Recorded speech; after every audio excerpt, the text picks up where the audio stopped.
Ayan, wala kang makikita ko dito kundi puno. Mga bato. Yan, dito kami ngayon sa loob ng kabundukan kung saan maraming Komodo dragon. At saka maraming ewan. Ama! Ama! Ama! Iritado siya.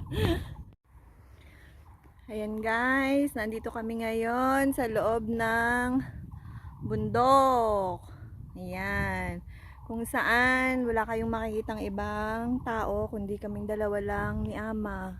Iniwanan kami ng aking amo.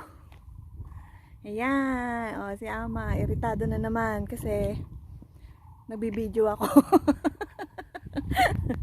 Ayan, ganyan kami. O, tingnan nyo naman. O, nasa loob kami ng kabundukan. O, diba? Layo ng lakarin. Solong-solo namin yung daan. So, yun muna. Bye-bye!